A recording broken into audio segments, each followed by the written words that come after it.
नमस्कार। आज हम एक ऐसे ऐप की कहानी जानेंगे जो शायद हम सबके फोन में है। लेकिन क्या ये सिर्फ एक ऐप है या कुछ और भी? चलिए आज इसी का पता लगाते हैं। तो आज की हमारी पूरी बातचीत ना इसी एक सीधे से सवाल के चारों ओर घूमेगी कि क्या ज़ोमैटो बस वो बाइक वाले भैया हैं जो हमारा खाना लेकर आते हैं, या फिर इसने भारत में कुछ ऐसा भी किया है जो हमें पहली नज़र में दिखाई नहीं देता। सवाल सुनने में बड़ा आसान है, पर इसका जवाब बहुत दिलचस्प है।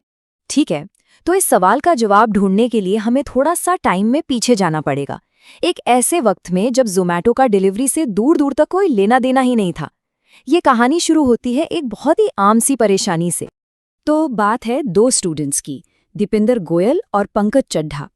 उन्होंने एक बहुत ही नॉर्मल सी लेकिन परेशान करने वाली चीज़ नोटिस की कि भाई किसी रेस्टोरेंट पे जाने से पहले ये पता करना लगभग नामुमकिन था कि वहाँ मेन्यू में क्या है और कितने का है।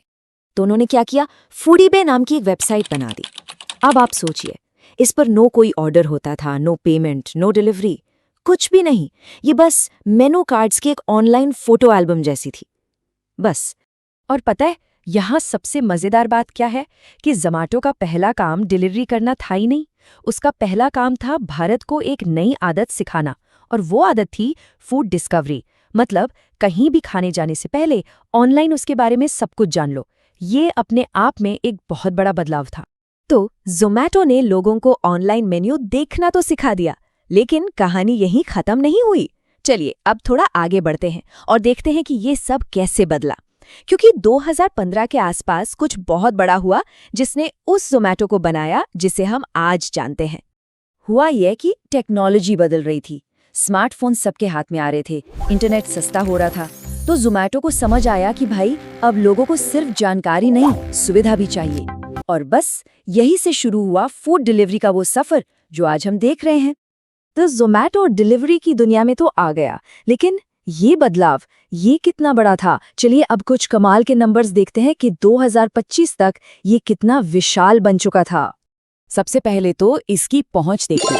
ज़ोमैटो सिर्फ दिल्ली, मुंबई, बैंगलोर जैसे बड़े शहरों में ही नहीं रुका। ये भारत के 1000 से भी ज्यादा शहरों तक पहुंच गया, मतलब छोटे से छोटे कस्बे तक। और अगर पैसों की बात करें तो साल 2025 में ज़ोमैटो का कुल रेवेन्यू था 20,000 करोड़ रुपए से ज्यादा। जरा सोचिए ये कितनी बड़ी रकम है। ये दिखाता है कि ये आप कोई छोटा मोटा ऐप नहीं, बल्कि एक बहुत बड़ा कारोबार बन चुका था। और ये नंबर, ये तो कमाल ही है। ये दिखाता है कि ज़ोमैटो हमारी जिंदगी का कितना गहरा हिस्सा बन गया है। सोचिए, रात के 8:15 बजे जब लगभग पूरा देश डिनर की तैयारी कर रहा होता है, उस 1 घंटे में 18 लाख से ज्यादा ऑर्डर। ये सच में कमाल है।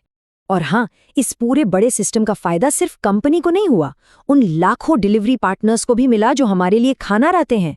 उनकी एवरेज कमाई बढ़ी और उन्हें पेंशन प्लान जैसी नई फाइनेंशियल मदद भी मिलनी शुरू हुई, जो इस तरह के काम में पहले कभी सोचा भी नहीं जा सकता था। तो इतनी सारी बातें और इतने सारे नंबर्स के बाद अब वक्त है अपने पहले सवाल पर वापस लौटने का और उसका असली जवाब ढूंढने का।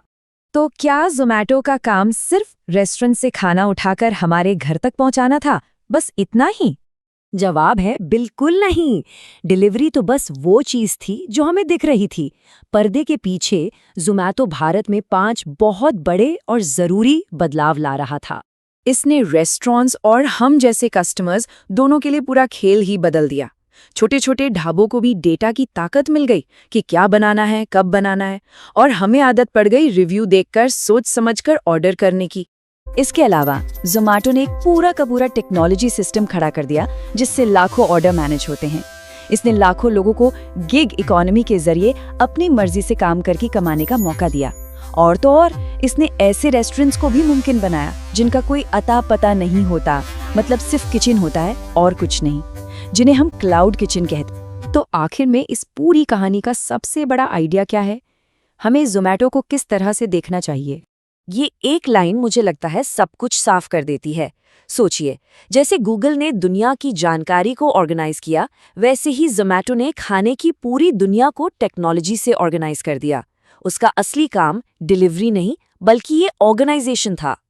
तो अगली बार जब कोई ज़ोमैटो डिलीवरी पार्टनर आपके दरवाजे पर आए तो शायद हम ये सोच सकते हैं कि ये सिर्फ एक खाने का पैकेट नहीं है, ये उस पूरे सिस्टम का नतीजा है जिसने भारत के खाने, ऑर्डर करने और यहाँ तक कि खाना बनाने और बेचने के तरीके को हमेशा के लिए बदल दिया।